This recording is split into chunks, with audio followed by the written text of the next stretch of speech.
She woke up and could not stand or put any weight on her legs. He developed autism.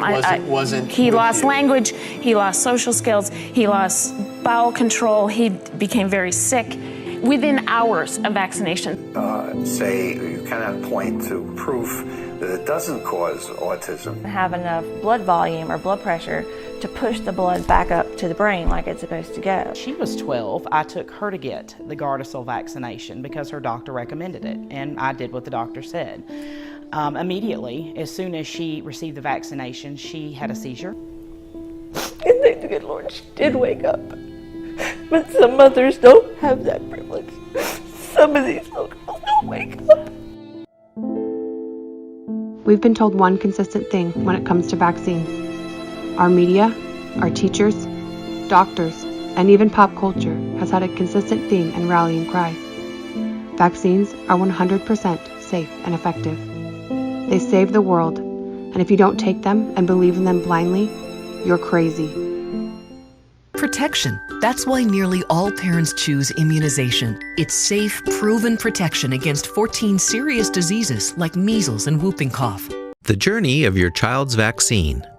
A vaccine must be safe and effective.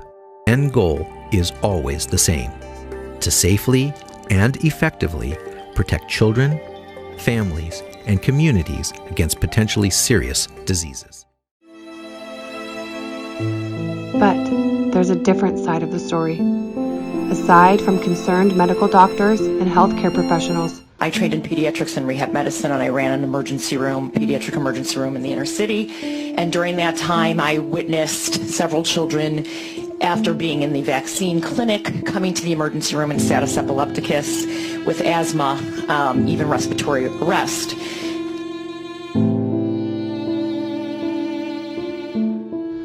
and the side of parents who have children that were injured by vaccines. In particular, the mothers. The mothers who vow to protect, nurture, and be a voice for their children. So after her 18-month vaccines, the next day she woke up and could not stand or put any weight on her legs. MMR and the chickenpox vaccination on the same day. We never saw him again for 3 years.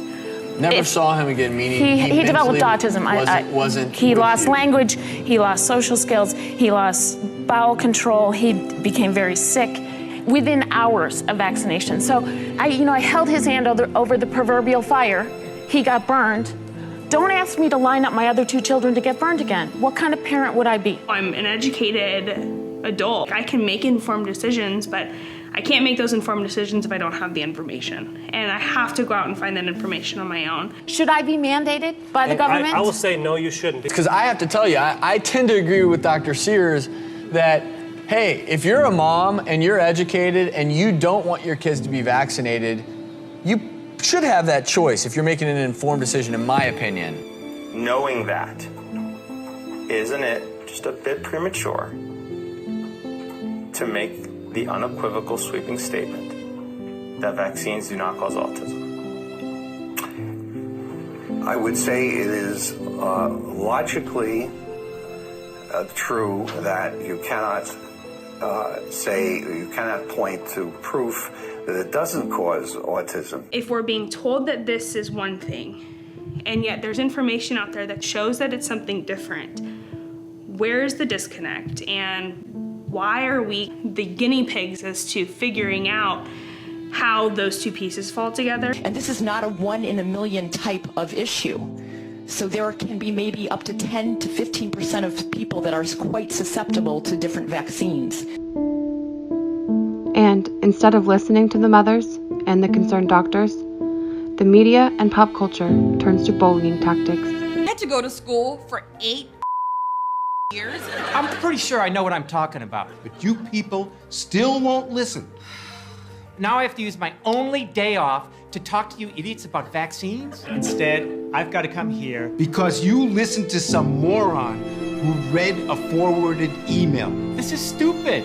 Get your kids vaccinated. Get your kids vaccinated. Get your kids vaccinated. Get your kids vaccinated or lose my number. Get your kids vaccinated.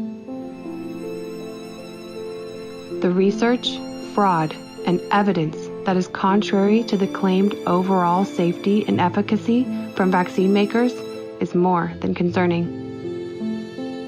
So while it sounds good and well that vaccines are safe and effective, just so you understand that they are legally classified as unavoidably unsafe, and the manufacturers are not liable. This is a liability-free product that is being mandated on children who have epigenetic susceptibility to injury, and the injuries are serious, including death and chronic encephalopathies. And while there's only been 2 deaths from measles in this country since 2003, there's been at least 400 and some odd children who've died from the vaccine. This is a movie about the mothers and their stories, not to blur science, but to have a true conversation, to understand the real science better, and most importantly, to believe the mothers and give them a voice. I'm not out to ban vaccines. Right now, the one size fits all for everybody, not working.